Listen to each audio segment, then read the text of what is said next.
we're going to hear from Tom Hale once again, who's going to give us some background, show us some slides on racial inequality, inequity related to public education.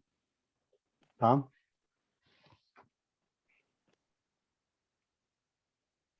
Thank you very much. Let me, can you hear me okay? Yes.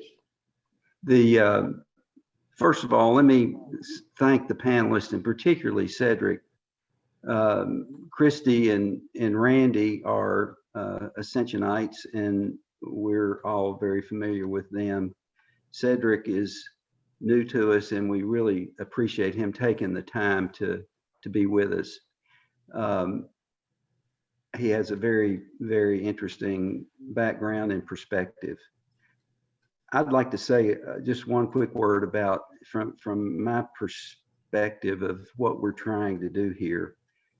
We're examining data, and the data in all manner of things. And the data, it's sobering, it's frequently complicated, and it is sometimes hard to understand and keep in perspective.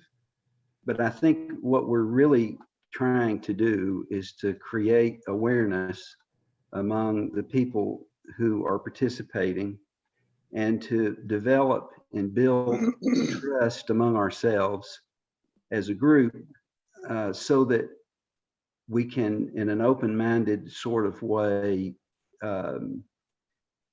have the hard conversations that may lead to improvement in the areas about which we discuss here.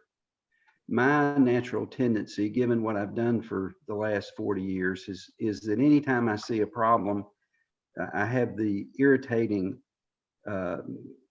characteristic of trying to figure out what a solution to that problem should be. That I say irritating because I think sometimes, and particularly with the issues we're talking about here, we have to constantly remind ourselves that you have to understand a whole lot about a particular problem before you can figure out, and it's a solution, particularly if it's a complicated problem. And I think what we've got to continue to do is to educate ourselves and understand what our problems are before we can really make much headway in fixing them. But I'm hopeful that you'll come away from this meeting this morning with some heartened expectation that at least in Knox County, there's a fair amount of things going on in the schools that are designed to help resolve these issues. If we could jump into the slides. These slides are a mixture of local information and national information. This particular slide I'm showing you now, it speaks to third graders in Knox County schools, basically 8-year-old children. The percentage of those 8-year-old kids that, with respect to reading, had mastered or were on track in the 3 school years shown, which is 2016 through 2019. I want to take a little bit longer with this slide because, to me, this is an eye-opener. This is at an early age, 8 years old, and it probably deals with the most important skill that a student has to develop to have success as they go through school: reading. In the first column, you can see that African Americans are running at about 20% of being on track, which means about 80% are behind. If you look at the third column, well, in the second column, the Hispanic community is just slightly ahead. The third column shows Caucasians or whites, which are roughly 45%, meaning that about 55% of whites are not on track or behind. So right out of the gate, you can see that on this important skill that there is a major disparity in how the students are performing at 8 years old. Let's go to the next slide here. The next slide has to do with graduation rates, which is sort of at the other end of the Knox County spectrum, from the early years to the graduation rates. So graduation rates are, as you can see in the first set of slide there, the first column, they're running anywhere from 85 to 86% of African Americans are graduating, and 92 to 93% of whites are graduating. Knox County data has an interesting, they include this category over here in the fourth column, economically disadvantaged. So as you can see, the economically disadvantaged are graduating at a much lower rate. I say much lower, I mean 5% or 5 points behind African Americans and 10 points behind whites. If we could go to the next slide, please. This has to do with mean ACT scores in Knox County for the years 2017 through 2020. And as you can see here in the first column, African Americans are around 17.5, 17.5. And in the third column, whites are about 4.5 points higher, right at 22 roughly on the ACT scores. If you go to the next one, please. This one we're going to skip because it's too complicated. I can't even understand what it was saying. This one is a really interesting one. This is national data. I almost didn't include this one because this one, in my mind, proves what our women folk have been trying to persuade us of for our entire lives, and that is all problems are the result of males. If you look at this data through here, the males are the green and the females are the gray. And then, of course, across the bottom, we have whites in column 2, blacks in column 3, Hispanics, and so forth. In every one of those categories, the males have most of the out-of-school suspensions by far ahead of the females. So I almost left this slide out for that reason, but I decided I probably ought to put it in there because it does have some really good information on the other.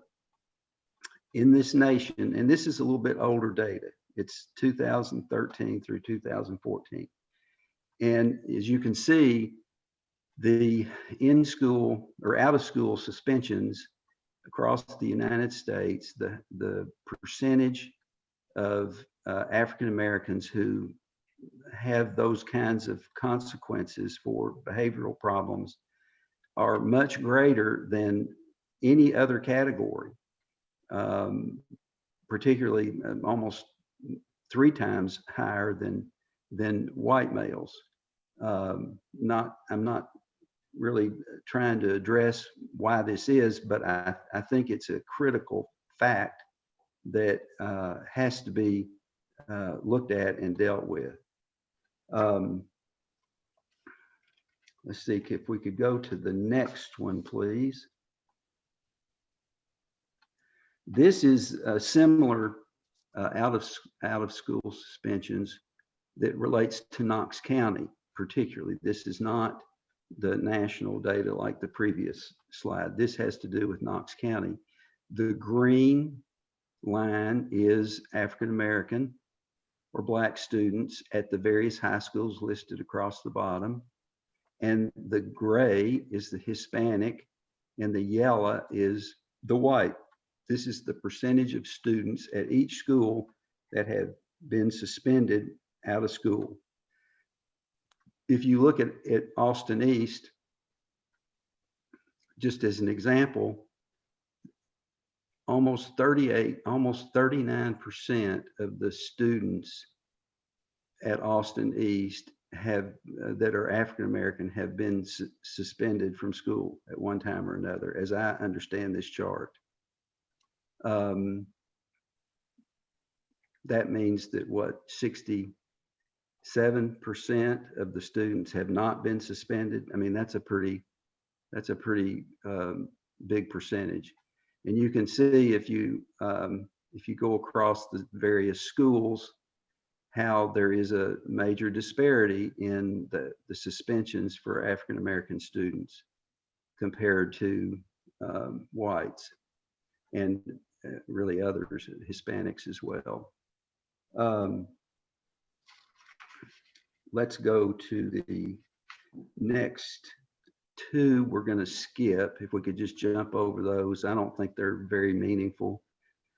This last slide has to do with national data. It's fairly old. It relates to 2000 and 2011.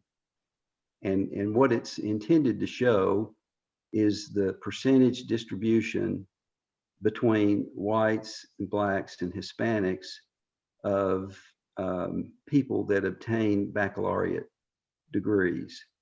And I don't know that this slide is particularly shocking, because it's broken down essentially on the basis of the same percentage that the overall national population is, which is about 13% African American, and I don't remember exactly what the white percentage is, but this is sort of consistent with that national picture. Now, with that's enough on the slides. I would like to ask the panelists if they would now make a quick opening statement. We can probably go back to, I think probably what I'd like to do is that if we could pull up first Kristy, and let Kristy make her opening statement, and then move to Cedric Jackson and let him make his opening statement, and then Randy Nichols and let him make his opening statement.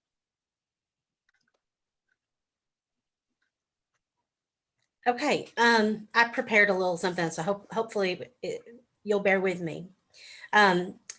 In his novel Fahrenheit 451, Ray Bradbury depicts a fictional future America that's devoid of free thought, intelligent discourse, or the pursuit of knowledge and understanding. In this dystopian view of America, Bradbury warns of the terrible tyranny of the majority, which values its own power and privilege over the needs of individual citizens. It's an America which has forgotten the essential idea of a successful democracy. While majority rules, the majority's decisions must heed the protection of the minority. I've taught this novel many, many times in my 19 years as a high school teacher. Bradbury's masterpiece poses many worthwhile themes that I want my students to consider, particularly the importance of having one's own perspectives challenged by the perspectives of others through dialogue, and one's personal responsibility in adhering to fair and or challenging unfair social expectations. What I hope is an outcome from reading this novel is that my students will feel empowered, or maybe even convicted, to challenge social structures that oppress and devalue others. Of course, no one novel study can initiate a paradigm shift in a student who's been raised to value only what he or she believes to be true. But here's where I place my work in God's hands. And I have faith that a seed has been planted that will continue to grow. Only God can open hearts. 2 weeks ago, Dr. Keith Gray spoke about racial disparities in healthcare in our community, and he ended his part of the discussion by reminding us all that without Jesus, our efforts will be fruitless. I couldn't agree more. So with that in mind, I offer my observations simply from my perspective as a Tennessee classroom teacher and a former instructional leader for the state. I am not an expert on race and education, only a practitioner who has seen unmet needs and who hopes that speaking up might bring about some change. One constant complaint from teachers in public schools rings true for me and my experiences as well. Teachers are given more and more responsibilities each year with no increase in pay, no added plan time, and no or inadequate training. Schools are part of our social system, but it seems more and more that schools have become the social system. We know that students with achievement gaps and discipline problems are more likely to come from lower socioeconomic backgrounds or struggling communities and are more likely to experience transience, foster care, homelessness, abuse. We also know that better living conditions and greater access to resources correlate with student success. These are problems that are not singular to the school. These are community problems. Although they often do, teachers and school administrators should not be bearing the load of caring for students who need food, housing, transportation, mental, or healthcare services. Schools need expanded, dedicated social services offices inside their buildings. Did you know that most KCS schools have only one social worker and some only a half of a dedicated social worker? And in my experience at the various schools I've taught in, that one person is usually so buried in truant reports and psych evaluations and court hearings that they have little time to actually serve families who have needs. Guidance counselors' plates are full with managing student schedules, um, test administration, which itself is a huge monster, and all their college readiness endeavors, and then of course their caseloads. What schools need are more dedicated social workers and mental health professionals, people who can provide behavioral training and connect families to the social services that they truly need. Then teachers can focus their time and attention on what they're trained to do, crafting and implementing high quality, culturally inclusive classroom instruction. The way that you can support this is by electing officials who have the political courage to make substantive changes to a system that desperately needs to evolve, even if doing so is unpopular and risky. We need leaders who are refused to support de facto segregation in Knox County by promoting inclusive community planning initiatives. And we need everyone, especially our leaders, to believe that solutions come through discourse and dialogue, not by protecting the status quo or separating ourselves from what we consider to be the other. Thanks. Thank you. I think we're going to move to Cedric now. Okay, thank you, Tom. And I appreciate Kristy's comments. Let me first start off by saying in the 20 years that I've been associated with the Emerald Youth Foundation, Tom was mentioned some of the things that I've done over those past 20 years.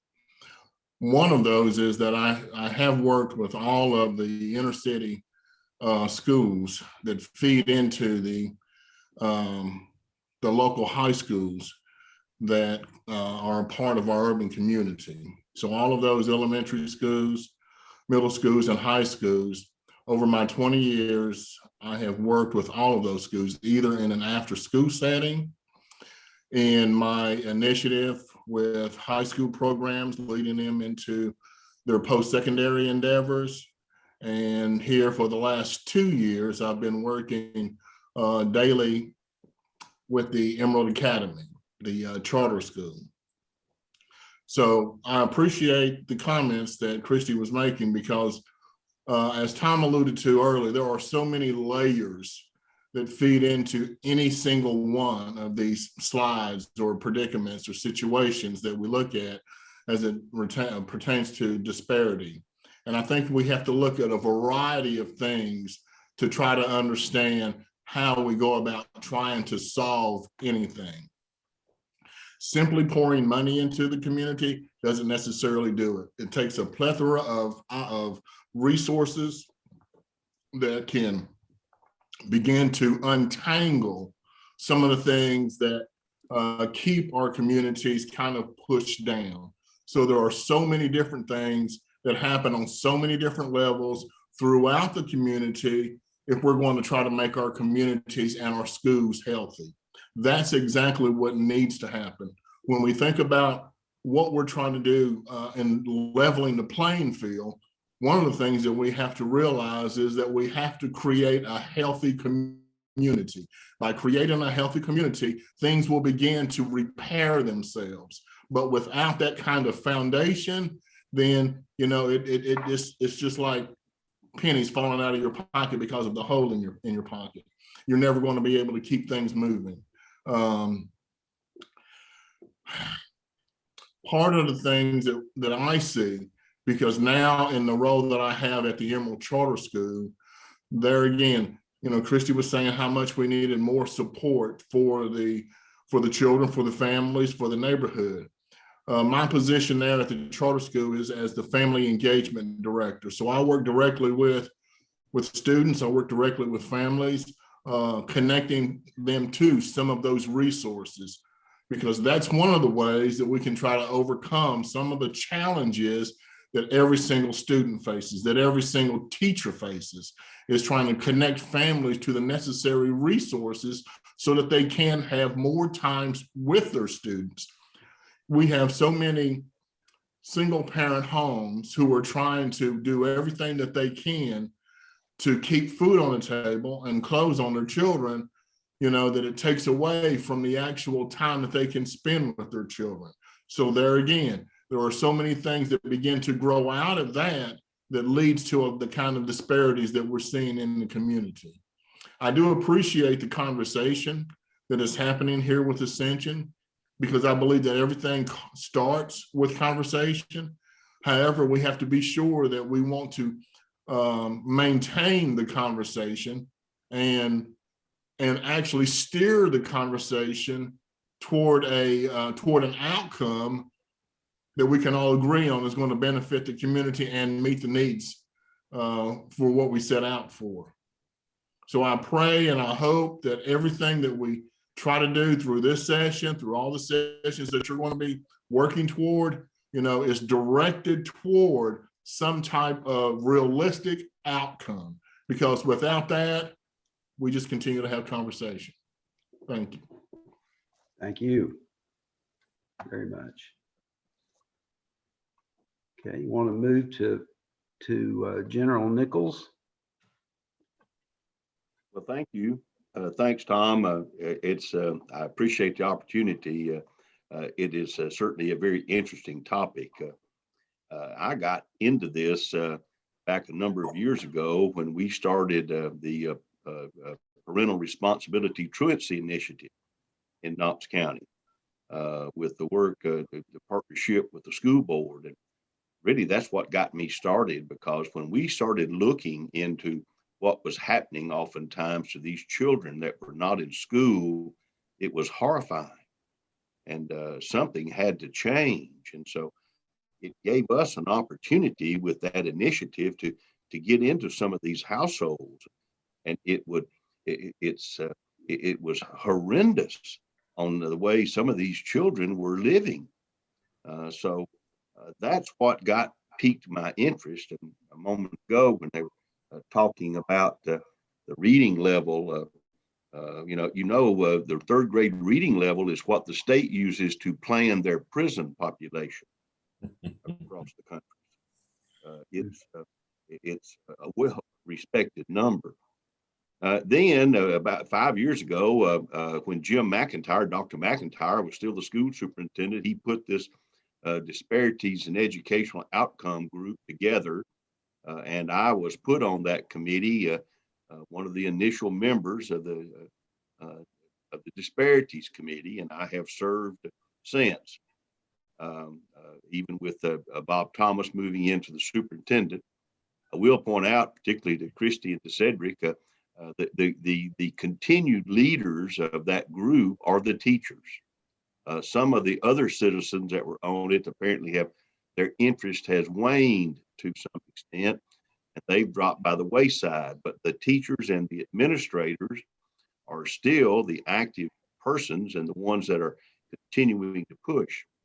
I thought that what I could do to help the class is that We had our last meeting of the Disparities in Educational Outcome Group on the 9th of March, just this past Tuesday. It is transitioning into something different. They want to add some new things and take away some of the older things. They're looking at using the title of Achieving District-Wide Equity. I don't know, that's what they want to use, the rephrase of what's going on. I don't know exactly how important that is. The main thrust of the ongoing efforts of this group is the cultural competency aspect of it for all of the educators, all of the staff. Restorative justice, they tell me that they put the restorative justice program into most of the schools, and we have seen a fairly significant drop of out-of-school suspensions over these 5 years. They've concentrated on that, so we've seen some of that drop. It goes up, it goes back down. In-school suspensions are the same. As most everybody knows, there is now a police officer in most every school, middle school and high school, that has received overall a good public support. The teachers and administrators indicate that criminal conduct is not the problem in our schools. That we'll still see some with tobacco, simple possessions of some narcotics, those kinds of things, assaults, but relatively minor matters that the police have to involve themselves with. But the main thrust, of course, is the misconduct, and where the teachers are trying to maintain an atmosphere where other children can learn. It's very difficult, apparently, to find the precise way to discipline that we get the maximum benefit from it. So my heart and it goes out to these teachers with people don't know really and truly what a difficult job they have. I never appreciated it, I don't think, until these last 5 years, but we are mindful of the distress it causes to a child to get into the system, the disciplinary system. We try to minimize that. And overall, I think that the school administration in Knox County has done a fair job of that to date. A lot of room, a lot of work left to do. You saw the slides. We've got a lot of work to do. I think that's about all I can add to it, Tom. Thank you very much, Randy, and our other panelists. Let me start with I'm trying to pull up the chat here and see if anybody has asked any questions. That's a challenge for me to do, but and I'm not seeing any more at the moment. Let me start off by asking this sort of broad general question, and I think Kristy in particular has given her answer to this, and maybe the other two embedded in what you said also is an answer to this. But from your hands-on experience, are you aware of any organized efforts that could be undertaken that are not now being undertaken that could improve the outcomes for these students of color? Concrete things that could be done. And I'll throw it open to any of the three of you to respond to that if you have an idea.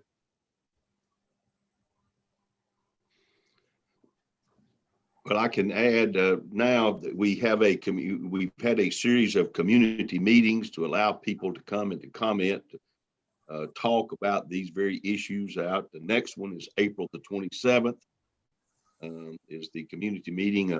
To date, those have been reasonably well attended, a reasonable amount of participation, I think, but it's not the outpouring that we really would suspect.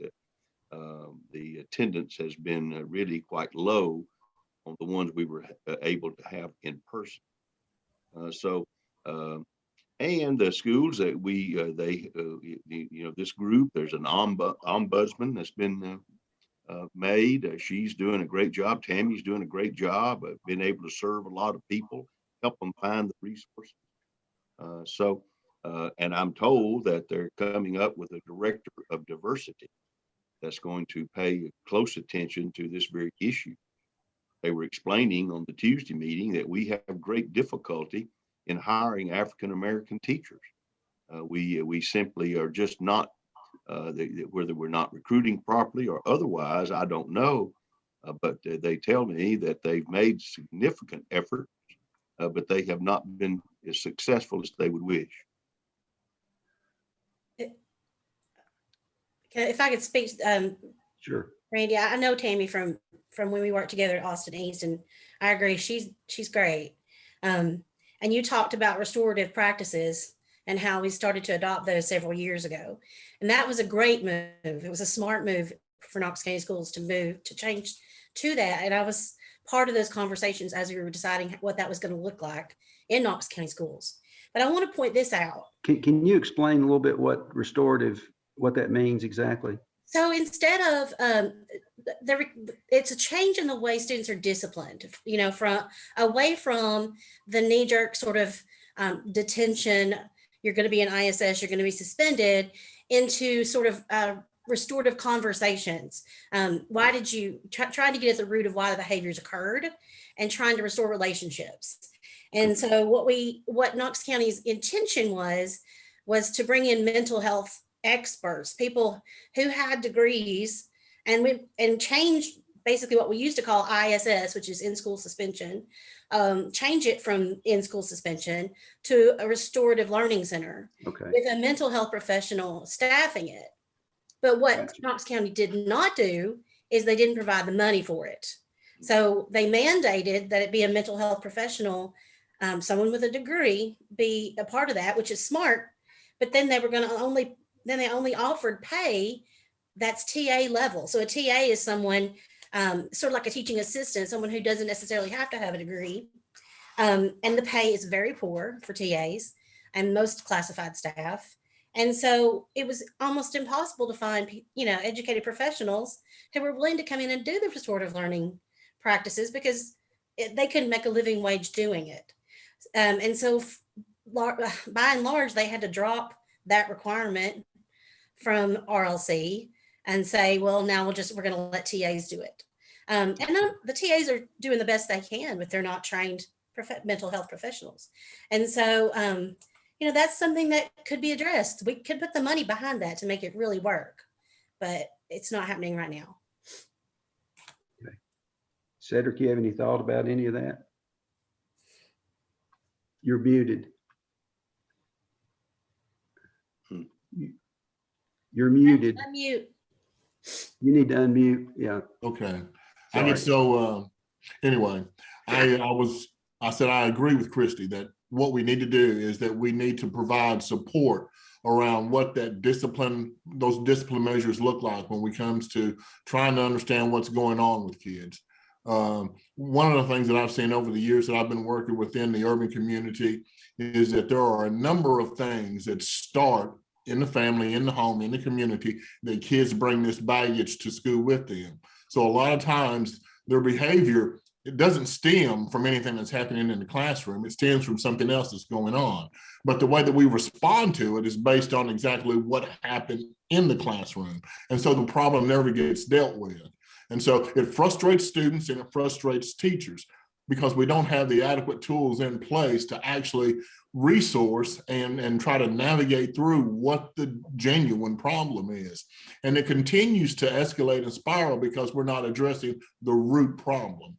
So, there again, until we can bring professionals in, until we can kind of, and teachers, and I have to give it to teachers because my wife is a teacher with Knox County as well. And I tell her every day when she comes home, I don't know how you do it, okay? But because teachers don't have the time, the space, to deal with a lot of the one-off situations that happen within the classroom because it takes away from their teaching of the other students. So I get that. And there's got to be a way that we can address that. So there's a couple of different things that we are trying, especially at Emerald Academy.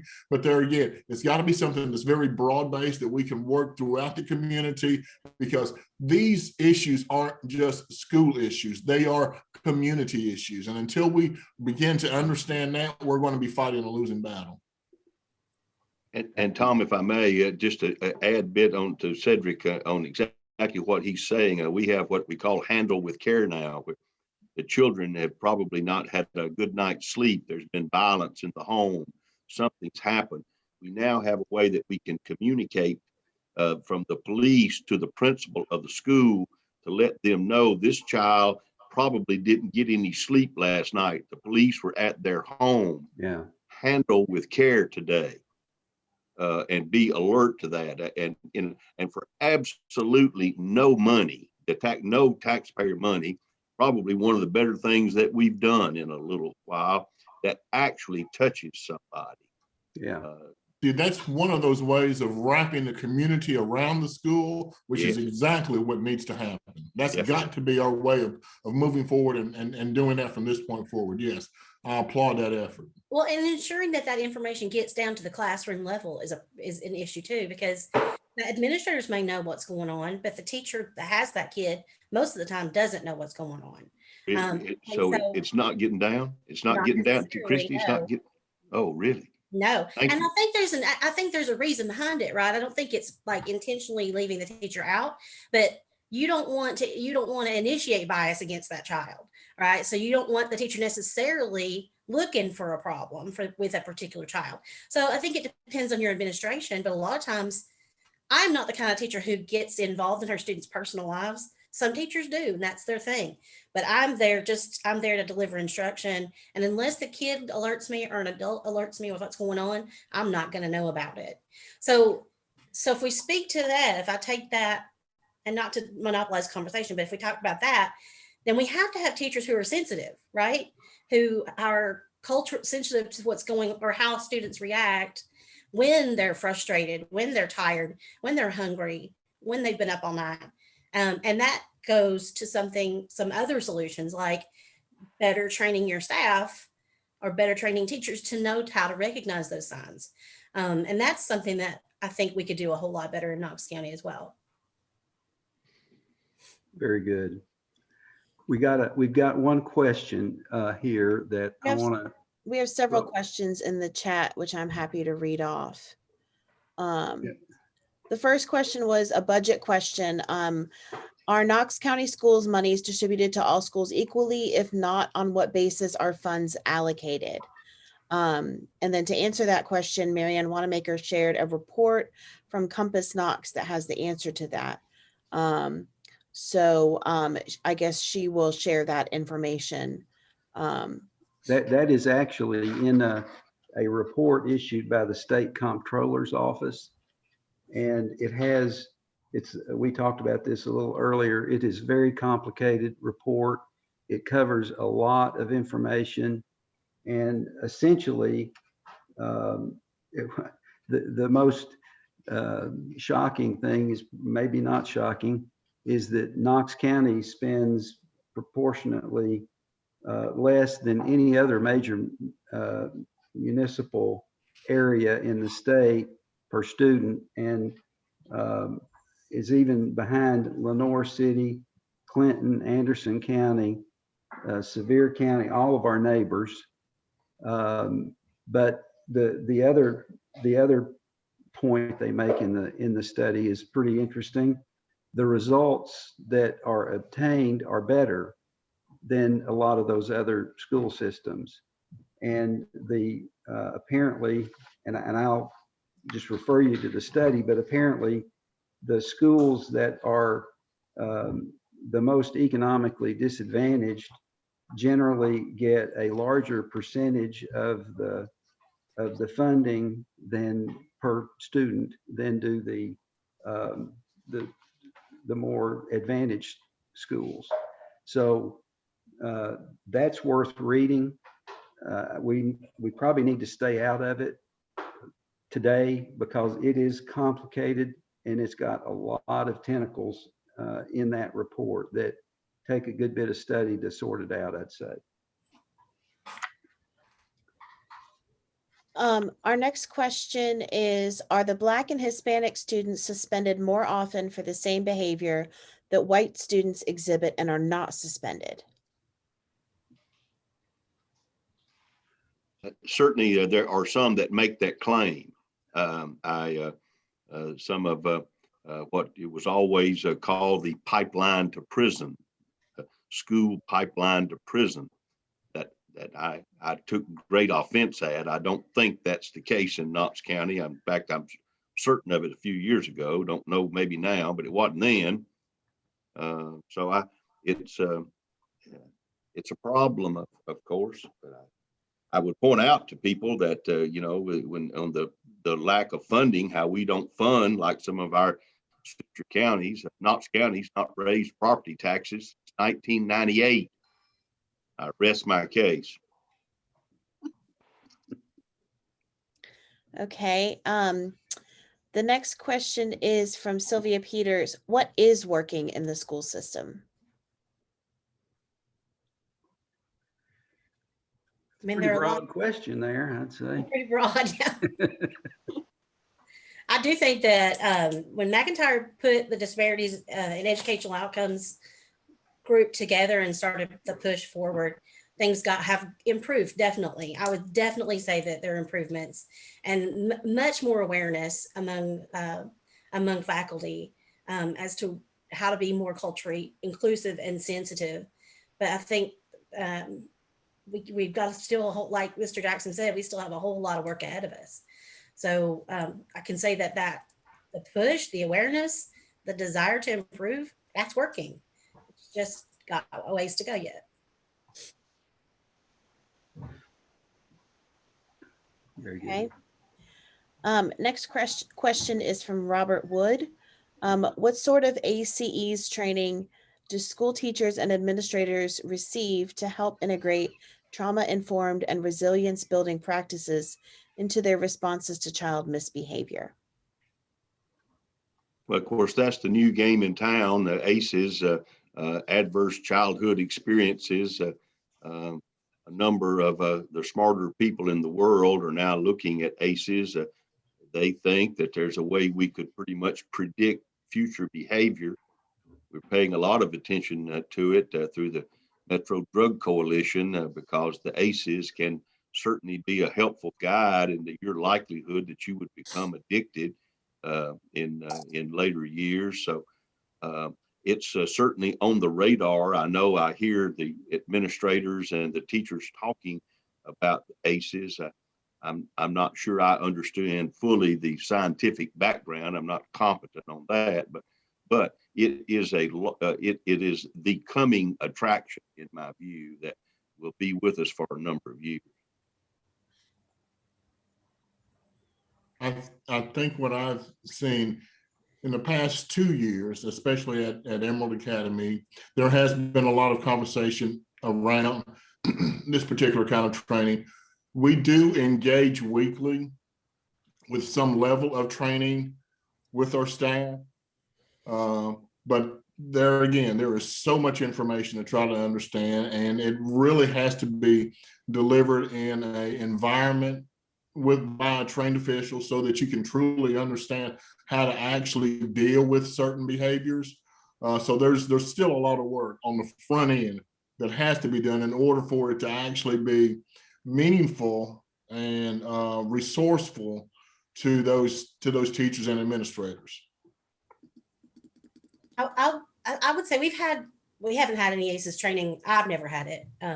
I don't know if it's happening in the elementary schools or if it's going to be happening soon, but Knox County did do mandatory cultural competency training across the district. And I mean, it was 4 hours. It wasn't engaging. It was, it just wasn't effective. And the thing is at my school, the school that I'm at now, I've been at Austin East, West, Powell, and now I'm at Halls. But where the school I'm at now is not a Title I school, so they don't have the funds necessarily to really do significant PD on cultural competency, but that's really what's needed. And so when you have these sort of 4-hour in services where you feel you're talked at rather than engaged with, it's not going to get the job done. So we need relational, we need cultural competency training that builds relationships and draws people into dialogue rather than makes them feel as if they're being barked at. And so meaningful, experiential relationship building PD around this issue is desperately needed in a lot of schools in Knox County. If I could, let me shift the focus just a second to the younger age group. As you probably could tell in my introductory remarks, I'm tore up about these third graders and their inability to read. Is there not, I can't fathom that there's not some way that, the educators understand what is missing from the lives of those young children that could be supplemented by people that cared. Is there some program that, I'm kind of reminded of Dolly Parton with her books, and is there not some way that somehow there could be a program where churches worked on supplementing some missing ingredients in the lives of those young children that cause them to be behind before they even get started almost?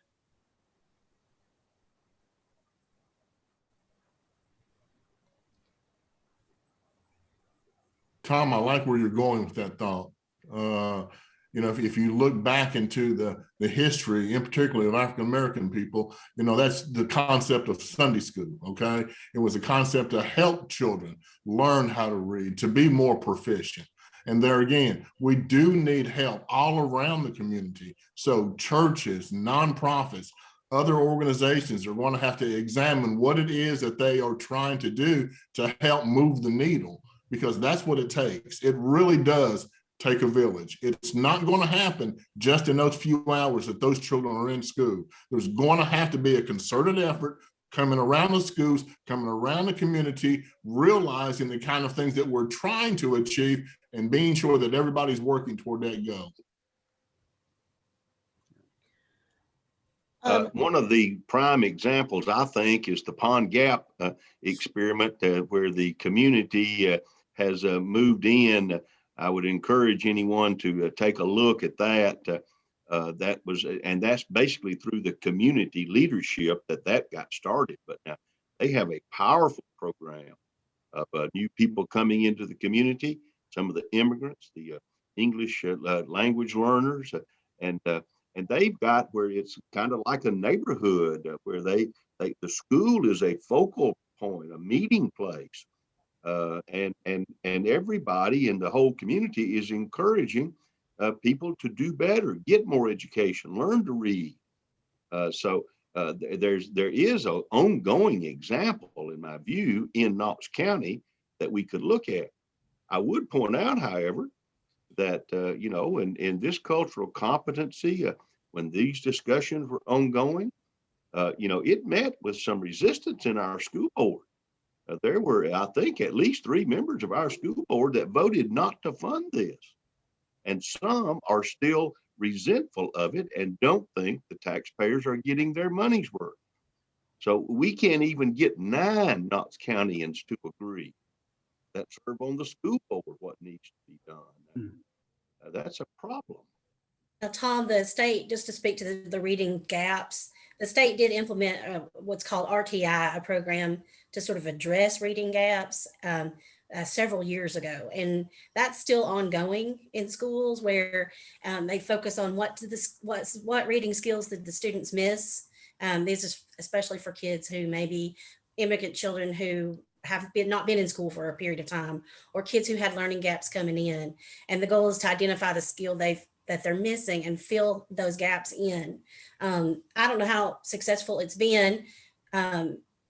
it's largely at the elementary level, and I teach high school. But I will say that something is being done, or at least attempting to be done, to help address those reading gaps from the state. Good. I think Mary Ann had a comment. Mary Ann, do you want to chime in on that? I saw it in the chat. I don't want to take away from the speakers. I was just going to say that there's lots of programming going on this summer. There's the Knox County Schools by state mandate will have summer school this summer for 6 weeks for students. And then the Bill Haslam Family Foundation is also funding tutoring programs at the Boys and Girls Club across the state, including in Knox County. But there's lots of activity going on this summer, and those programs seem to be quite effective. Summer school can be pretty effective for kids who are behind on reading. We have a question from Emily and Jerry Vreeland. What effect has Justice Knox had on Knoxville's education? If anyone has any knowledge on that. I don't have any knowledge.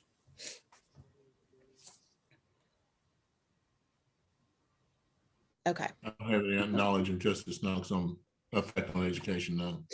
Okay. Okay, we have a question from Mr. Jackson. Can you talk about the Emerald Academy? What does the academy do that Knox County doesn't do, and are the results different? Well, I mean, I can speak to what Emerald Academy does. How different it is from Knox County, you know, maybe Kristy could chime in on that. I couldn't say, but one of the things that we do in particular, I mean, there's several different things. I mean, whether you're talking about specifically academics, specifically behavior, but one of the things that we try to do is identify different areas in where students are having difficulty. And in particular, where there's any type of behavior issue, because there again, a behavior issue in the classroom takes away what the teacher can do in the classroom. So we have what we call scholar coaches. And anytime that there's an issue with a particular scholar, one of our scholar coaches is called, and they actually pull the student out of class. Sometimes it's going to be with whatever materials they have to be, whether there's testing going on that day, whatever's going on, they'll pull that student out along with all of their resources and try to sit down with that student and there again, understand what's going on, what's precipitating all of this behavior that's taking place within you.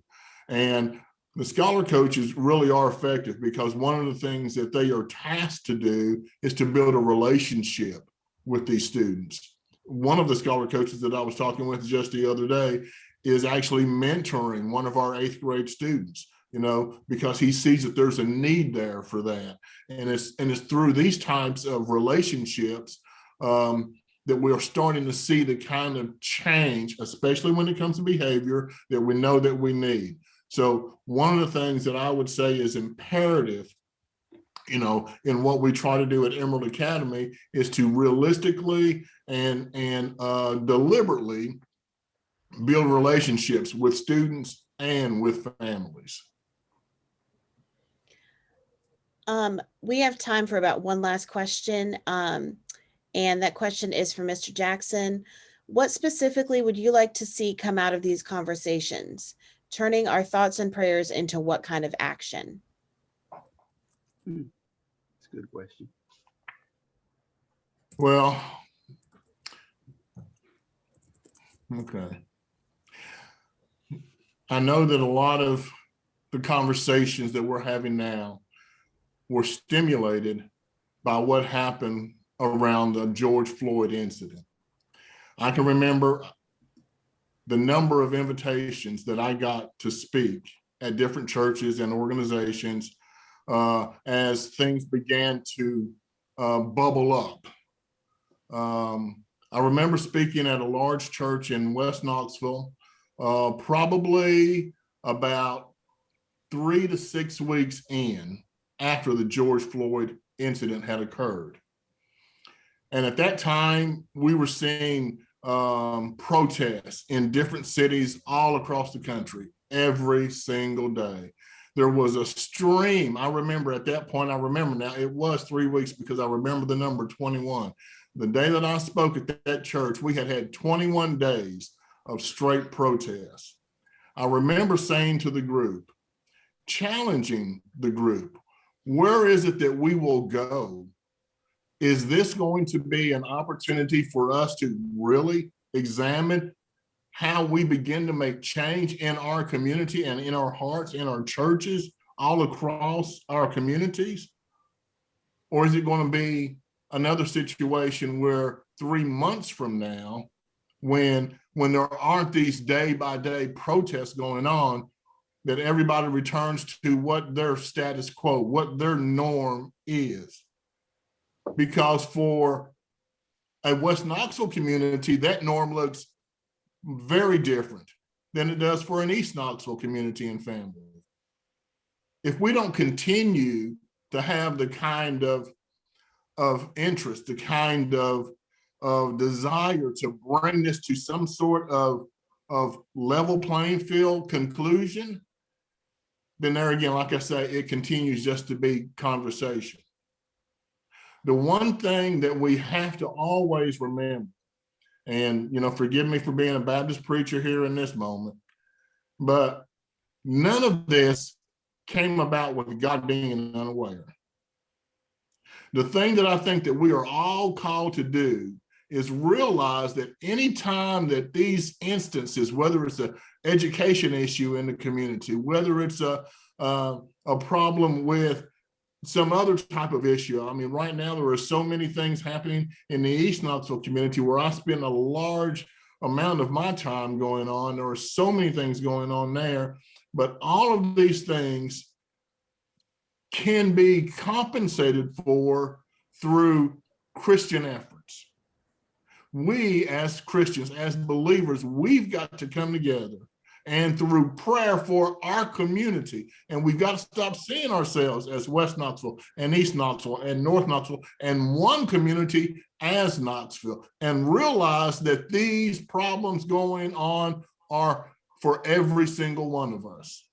And we have to all pull together. And that is the only way that these things can be solved. So if I had to say, what would I like to see come out of this? I'd like to say that I hope that this group continues everything that you're doing. I hope that you sincerely make the effort to figure out what it will take to actually move the needle, to actually make change. And don't let up, don't stop. Because it's only through a determined effort that things are going to change. Thank you very much for that. That was powerful. I'm going to go ahead and share screen for a closing prayer because I know that some folks are signing off so that they can come on to church. So, because we are at a time crunch. Yes. So. And Ed's going to say the prayer, I think. The Lord be with you. And also with you. Let us pray. We confess that the sins of racial hatred and prejudice distorts your divine plan for all human lives. You created us in divine likeness, diverse and beautiful. In every person, every race is your image. But too often we fail to recognize your image in all. Forgive us. You created us in divine freedom to be free. In every decision, every choice is your possibility of justice. But too often we fail to choose to advocate for your justice for all. Forgive us. You created us for divine abundance, to tend and to share. In every garden, every social structure is your seed of community. But too often we fail to create that community which includes all and gives to all equal access to your abundant life. Forgive us. Open our eyes to distinguish good from evil. Open our hearts to desire good over evil. Strengthen our will to choose good over evil, so that we may create among us your beloved community. Amen. Amen. Yeah. Thank you, Ed. Thanks to everyone for participating today. I think we're going to break into breakout rooms, Gigi, for